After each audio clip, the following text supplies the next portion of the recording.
மயில் அழுதுகிட்டே வீட்டுக்கு வராங்க. வந்த வேகத்துல, எல்லாமே போச்சு, உங்க பேச்ச கேட்டதுனாலதான் என் வாழ்க்கை இப்படி ஆகிடுச்சுன்னு தன் அம்மா அப்பா 2 பேரையும் சாடுறாங்க.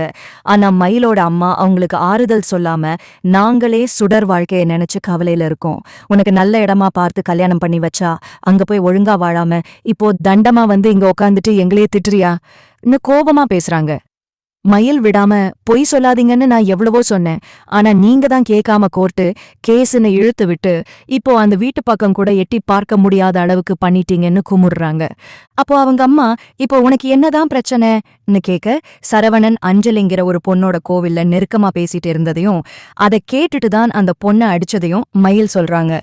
மயில் அடிச்சத பாத்துட்டு சரவணன் சும்மா இருந்தாரா அம்மா கேட்க, இல்லம்மா, என் கையை பிடிச்சு தடுத்துட்டு, இனி உனக்கும் எனக்கும் எந்த சம்பந்தமுமே இல்ல, எத்தனை கவுன்சிலிங் போனாலும் உன்னோட சேர்ந்து வாழ மாட்டேன்னு சொல்லிட்டாரு அழுதுகிட்டே சொல்றாங்க.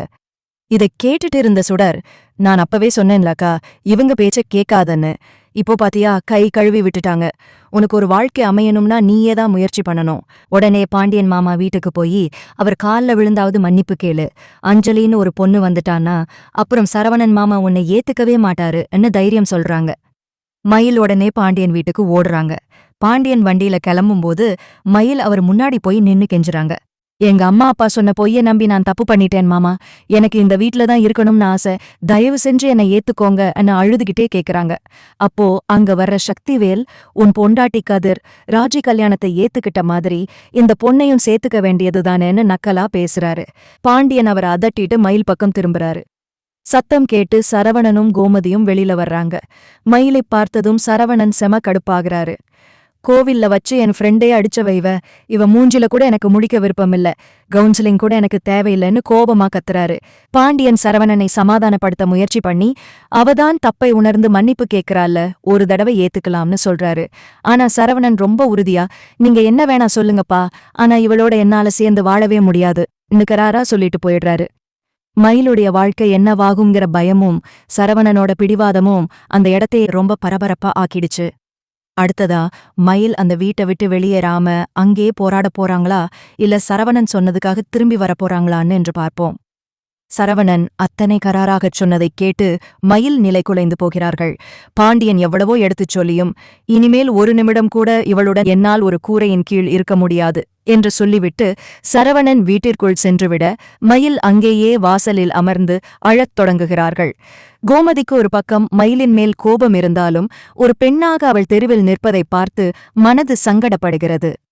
பாண்டியன் மயிலை பார்த்து, இங்க பாருமா, அவன் மனசு இப்போ ரொம்ப காயப்பட்டிருக்கு. நீ இப்போ இங்க இருக்கிறது நிலைமையை இன்னும் மோசமாக்கும். கொஞ்ச நாள் போகட்டும், அப்புறம் பேசிக்கலாம் என்று சொல்ல, அதற்கு மயில், இல்ல மாமா, நான் இப்படியே போனா எங்க அம்மா வீட்டுக்கு தான் போகணும். அங்க போனா மறுபடியும் அவங்க ஏதாவது ஒரு சதி பண்ணி உங்க குடும்பத்தை பிரிக்க பார்ப்பாங்க.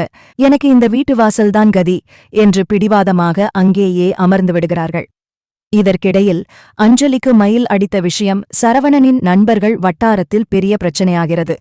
அஞ்சலி சரவணனுக்கு போன் செய்து, உன் மேல இருக்கிற மரியாதையால தான் நான் அமைதியா வந்தேன். ஆனா அந்த பொண்ணு எல்லாரும் முன்னாடியும் என்னை அடிச்சதை என்னால மறக்க முடியல. இதுக்கு ஒரு நியாயம் கிடைக்கணும் என்று சொல்ல சரவணன் இன்னும் ஆவேசமடைகிறான். வெளியே மயில் அமர்ந்திருப்பதை பார்த்த சக்திவேல் விடாமல் கிண்டல் செய்கிறார். என்ன பாண்டியன், உன் மருமக வாசல்லையே உட்கார்ந்துட்டா? இப்படியே போனா ஊர்ல இருக்கிறவங்க எல்லாம் உன்னதான் தப்பா பேசுவாங்க. ஒன்னு உள்ள கூப்பிடு, இல்ல அடிச்சு விரட்டு என்று எரியும் நெருப்பில் எண்ணெய் ஊற்றுகிறார். சுடர் அக்காவுக்கு போன் செய்து என்ன நடந்தது என்று கேட்க மயில் நடந்ததைச் சொல்லி அழுகிறார்கள். அக்கா, நீ இப்போ அங்கேயே இரு. மாமாவுக்கும் கோமதி அத்தைக்கும் உன் மேல பாசம் இருக்கு. சரவணன் மாமா கோபம் தணிந்தால் கண்டிப்பா உன்னை ஏத்துக்குவாரு. ஆனா அந்த அஞ்சலி யாருன்னு கொஞ்சம் விசாரி. அவங்க 2 பேருக்கும் இடையில என்ன இருக்குன்னு தெரிஞ்சாதான் நாம அடுத்த கட்டத்துக்கு போக முடியும் என்று ஆலோசனை சொல்கிறார். அன்றிரவு முழுவதும் மயில் வாசலிலேயே இருக்க, விடியற்காலையில் சரவணன் வீட்டை விட்டு வெளியே வரும்போது மயிலை பார்த்துவிட்டு முகத்தை திருப்பிக் கொண்டு செல்கிறான். மயில் அவன் பின்னாடியே ஓடி, மாமா, ஒரு நிமிஷம் பேசுங்க மாமா என்று கெஞ்ச சரவணன் மௌனமாக வண்டியை எடுத்துக்கொண்டு கிளம்புகிறான். மயில் விடாமல் ஒரு ஆட்டோவை பிடித்து சரவணன் பின்னாடியே செல்கிறார்கள். சரவணன் நேராக ஒரு மருத்துவமனைக்கு செல்வதைக் கண்டு மயில் அதிர்ச்சியடைகிறார்கள். அங்கே அஞ்சலி அழுது கொண்டே நிற்க சரவணன் அவளுக்கு ஆறுதல் சொல்வதை பார்த்ததும் மயிலுக்கு மீண்டும் கோபம் தலைக்கேறுகிறது. சரவணன் அஞ்சலிக்கு ஆறுதல் சொல்வதை பார்த்த மயில் வேகமாக கார் அருகே சென்று, இப்ப புரியுது மாமா, என்ன தள்ளி வைக்கிறதுக்கு எதுக்கு இவ்வளவு அவசரம்னு? ஒரு பொண்ணுக்காக இவ்வளவு தூரம் இறங்கி வருவீங்கன்னு நான் நினைக்கல என்று ஆவேசப்படுகிறார்கள். சரவணன் பொறுமை இழந்து, கொஞ்சம் அறிவு இருக்காடி உனக்கு, இங்க என்ன நடக்குதுன்னு தெரியாம கத்தாதே என்று சத்தம் போடுகிறார். அஞ்சலி அழுது கொண்டே, சரவணா விடுங்க, அவங்க அப்படித்தான் பேசுவாங்க, நான் உள்ள போறேன் என்று சொல்ல மயில் அஞ்சலியை வழிமறிக்கிறார்கள். அப்போதுதான் சரவணன் அந்த உண்மையைச் சொல்கிறான். அஞ்சலியின் தம்பிக்கு விபத்து ஏற்பட்டு அவசர சிகிச்சை பிரிவில் இருக்கிறான். அஞ்சலியின் தம்பியும் சரவணனும் நெருங்கிய நண்பர்கள். அந்த விபத்து நடந்த நேரத்தில் அஞ்சலிக்கு உதவி செய்ய யாரும் இல்லாததால்தான் சரவணனுடன் வந்திருக்கிறார்.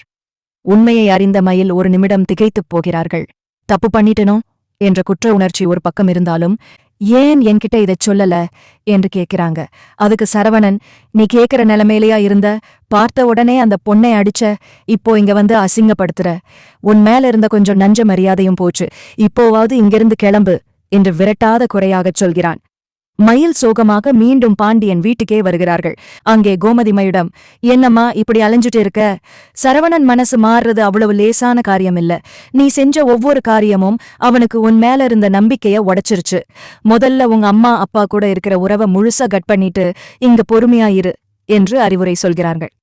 அதே சமயம் மயிலின் அம்மா விடாமல் மயிடம் போன் செய்து, அங்க எதுக்குடி கெஞ்சிட்டு இருக்க, வா நாம வேற வழி பார்ப்போம், அந்த சரவணன் இல்லாம நீ வாழ முடியாதா என்று தூண்டிவிடுகிறார்கள். ஆனால் மயில் இந்த முறை உறுதியாக, இனிமே உங்க பேச்சைக் கேட்க மாட்டேன், என் வாழ்க்கை அழிஞ்சதுக்கு காரணமே நீங்கதான், இனிமே நான் அந்த வீட்டு மருமகளாத்தான் இருப்பேன் என்று போனை வைக்கிறார்கள்.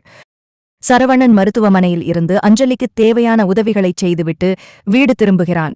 வாசலில் மயில் தூங்காமல் காத்துக் கொண்டிருப்பதை பார்த்து அவனுக்குள் ஒரு சின்ன தவிப்பு இருந்தாலும் மயில் செய்த பழைய தவறுகள் அவன் கண்ணுக்கு முன்னால் வந்து போகின்றன. அடுத்த நாள் காலையில் பாண்டியன் ஒரு அதிரடி முடிவு எடுக்கிறார். மயில் இங்கேயே இருக்கட்டும், அவளுக்கு ஒரு வாய்ப்பு கொடுத்து பார்ப்போம் என்று சொல்ல சரவணன், அப்படி அவ இங்கே இருக்கணும்னா நான் இந்த வீட்டை விட்டு போறேன் என்று குண்டை தூக்கி போடுகிறான். பாண்டியன் சரவணனை சமாதானப்படுத்துவாரா அல்லது மயில் மீண்டும் தன் தாய் வீட்டுக்கே துரத்தப்படுவார்களா என்று பார்ப்போம். பாண்டியன் சொன்னதைக் கேட்டு சரவணன் எடுத்த அந்த முடிவு குடும்பத்தையே அதிர்ச்சியில் ஆழ்த்துகிறது. இவங்க இருக்கணும்னா நான் வீட்டை விட்டு போறேன் என்று சரவணன் சொன்னதும் கோமதி அப்படியே நிலை குலைந்து போகிறார்கள். டேய் சரவணா, என்னடா இப்படி சொல்லிட்ட, இது உன் வீடுடா, நீ எதுக்குடா போகணும் என்று அழுது கொண்டே கேட்கிறார்கள். மயில் இதை கேட்டு திகைத்து போய், மாமா நான் வேணா கிளம்பிடுறேன் மாமா, நீங்க வீட்டை விட்டு போகாதீங்க, உங்களுக்கு பிடிக்காத எந்தச் செயலையும் நான் இனி செய்ய மாட்டேன் என்று அழுகையுடன் சொல்கிறார்கள். ஆனால் சரவணன் எதையும் கேட்கும் நிலையில் இல்லை. தன் துணிகளை எடுத்து பையில் அடுக்கத் தொடங்குகிறான். நிலைமை கைமீறி போவதைக் கண்ட பாண்டியன் சரவணனின் கையை பிடித்து தடுத்து நிறுத்துகிறார். இங்க பாருடா, உணர்ச்சி வசப்பட்டு எடுக்கிற எந்த முடிவும் சரியா இருக்காது. மயில் இங்க இருக்கிறது உனக்கு தொந்தரவாயிருந்தா அவளை பக்கத்து ஊர்ல இருக்கிற நம்ம தோட்டத்து வீட்டுல தங்க வைக்கிறேன். கொஞ்ச நாள் நீயும் நிதானமா யோசி, அவளும் அவ பண்ணின தப்புக்கு வருந்தி தன்னை மாத்திக்கட்டும். அதுவரைக்கும் அவ நம்ம வீட்டுக்கு வரமாட்டாள். ஆனா அவளுக்கு ஒரு பாதுகாப்பு வேணும்ல என்று ஒரு சமரச திட்டத்தைச் சொல்கிறார். சரவணன் ஒரு நிமிஷம் யோசித்து, சரிப்பா, உங்க பேச்சுக்காக நான் இப்போதைக்கு இங்கேயே இருக்கேன். ஆனா அவ இந்த தெருப்பக்கம் கூட வரக்கூடாது. அவளை நான் மன்னிக்கிறதா மட்டும் நினைச்சுக்காதீங்க என்று சொல்லிவிட்டு தன் அறைக்குள் சென்று கதவை சாத்திக் கொள்கிறான்.